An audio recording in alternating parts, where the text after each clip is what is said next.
มากินข้าวไม่ต้องเนื้อกาแบบบะไม่ได้กินตัวเนื้อกินไทยจ้ะนะเอาเลยกินนะครับก็เจ้ากินกินอาหารหวานหน้าเนาะจะน้อยจะหายโรคดำหน้าซอยจัดโซ่แล้วตะกอนแล้วลงก่อนหมูเด้อ ไปทำเป็นอยู่ได้ โรคดำหน้า ไปทำหน้าเป็นยังไง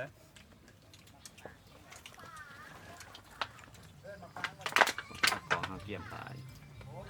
เดี๋ยวหนึ่งฟังงานอย่าไม่มันเป็นการขึ้นมาอีกแล้วครับนั่งดีกว่า นั่งงามๆที่จะเป็น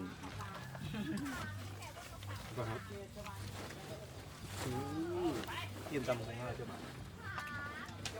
ตะกอนเขากินเขาน้ำเขาเจ้ายิ้วเขามาซ้ำมือเลยมันวะ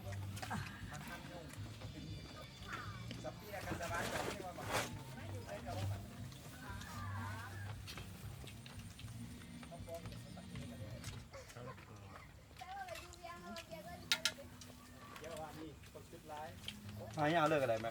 พวกมัน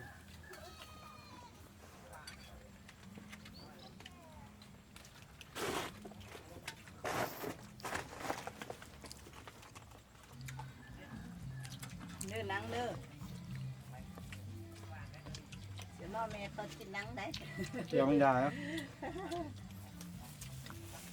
แกงทำไมแกงทำไม แกงใหม่ บาท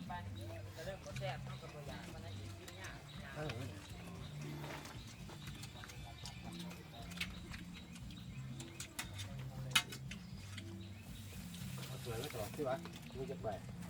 แกง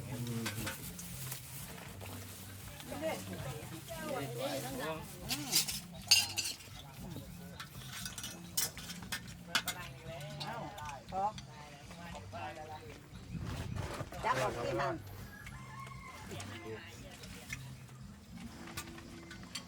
ออกแล้วมาไหวแกงใส่หมอบ่นี่ กินได้นะน่าก็กินประมาณนี้แหละ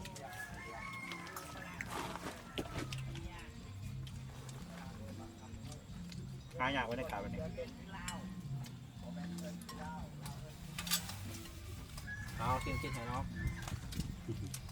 ออกให้สารภาพบ่นี่ ในยูทูบ ไม่มาทุบบ่ นะ ตัวได้ตัวได้เห็นแม่อาบปากที่เขาตัดออกเลยเด้อจะได้ลูกมันสิอยู่ให้แม่จะอาบปาก คือหน้าบ่เขากินเลยเขาหน้าเขายังจะได้ว่าตั้งแต่ลำเดียวเลยเบื้องนั้นนะอ๋อสิดีป่ะต้นนี้ จับโดด วันนี้เราก็มาถ่ายมีเพลงใหม่ของเสียตุยมันน้องกะได้กินเขาหิวเขาก็เลยมาขอกินเขามาเอาปิ่งไก่มาเปลี่ยนหนู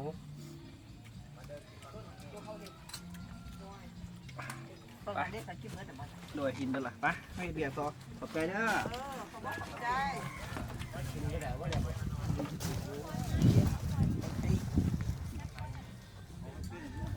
ตอนนี้ก็ยังเตรียมคือแบบทุกอย่างแบบบริมีการเตรียมนะตัวลงตัวรีมาเขียนมาถ่ายปั๊บเขียนเลยถ่ายเลยประมาณนี้ไป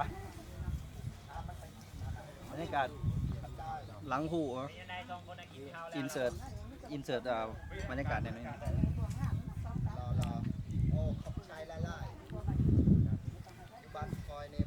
ใครกระตุ้งน้ำ เขาบอกว่าแต่แฮนด์ชัมเขาบอกเข้าใจเขาก็เลยทั้งมัน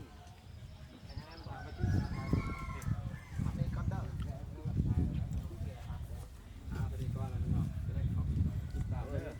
แกงวัวเสือไปดิไปขนาดนี้เลย แก่เชียร์ลาดเด้อโซฟาน่าพาแลนด์นะ เฮียอัดฝากก่อน ตามเดี๋ยวเขาถ่ายมีก่อน สิกินก่อนต้องแก้นี่แค่สิ น้ำกว่า ตอนนี้คือ คาราเมลบ่ได้ยินบ่ ซื้อยังวะจะซื้อยัง บิ๊กใหญ่ซีฮัมละ สบายดีพ่อแม่พี่น้องมื้อนี้พบกับทีมงานของพวกเฮาเนาะมาถ่าย AV